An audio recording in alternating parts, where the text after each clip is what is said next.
como cada jueves nos vamos a ir a Alemania al encuentro de nuestros colegas de la DW, así que para mí es un placer saludarla a Juliana González desde Berlín. Juliana, ¿cómo estás? Buenas tardes. Pues encantada de saludarte nuevamente, Darío.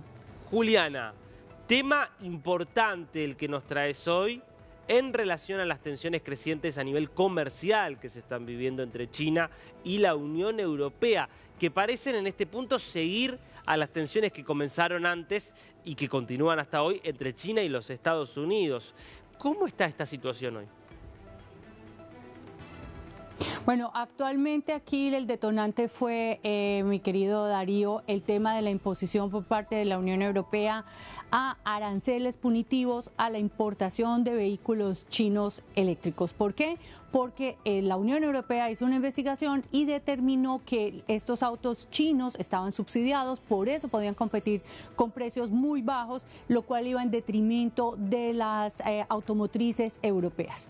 El tema no fue sencillo. A primera vista uno podría pensar que, por supuesto, todos los europeos votaron a favor, pero en realidad cuando uno ve esa votación, pues se va a encontrar que países como España o como Alemania votaron en contra de esos aranceles. 12 países se abstuvieron, estamos hablando del grupo de los 27, y el resto votó a favor, por lo cual esos aranceles están ahora en pie. A raíz de eso, China ha tomado una decisión, y es la de imponer a partir del día de mañana un impuesto, digámoslo así, unos aranceles al brandy europeo.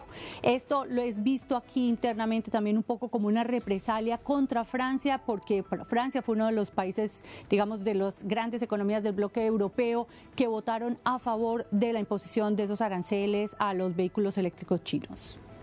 Ahora, estamos hablando de una disputa que en el fondo, bueno, tiene mucho que ver con la necesidad de Europa de no perder relevancia en mercados importantes, como es, por ejemplo, la industria automotriz. Alemania aquí es un ejemplo muy claro de esto, una industria automotriz muy potente, pero claro, por ejemplo, lo que sucede con los vehículos eléctricos, perdiendo mucho terreno contra un avance impactante de los autos eléctricos chinos, claro, con ayudas que no tienen los alemanes. Ahora, ¿esto qué tipo de consecuencias puede generar, sobre todo a partir de las represalias que toma China?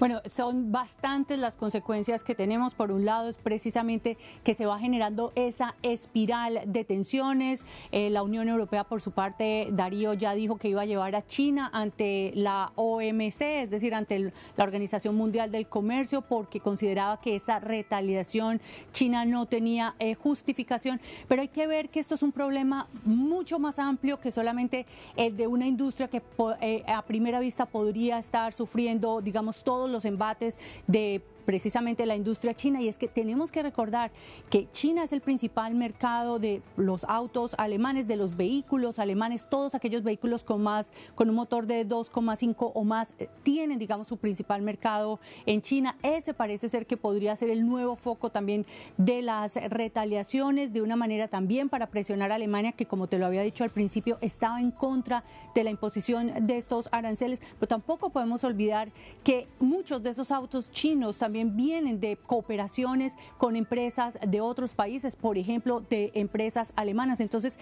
aquí hay también una interrupción en esa cadena de suministros, en esas cadenas de logísticas, en esas cadenas de conseguir, por ejemplo, producir más económico.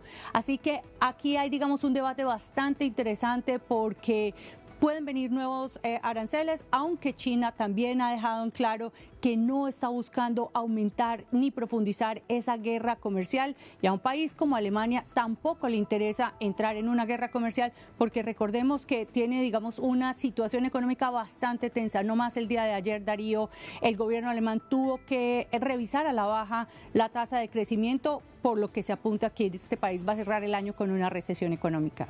Claro, bueno, ese es el contexto tan fuerte que se está viviendo en Alemania.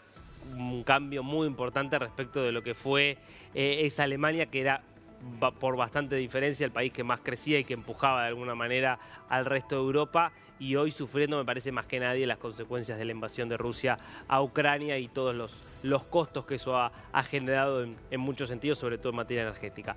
Bueno, Juliana, veremos entonces cómo sigue este tema, ni hablar de lo que puede pasar si en la Casa Blanca llega a desencadenar y a desembarcar Donald Trump con la política que sabemos que va a llevar adelante mucho más nacionalista en materia económica.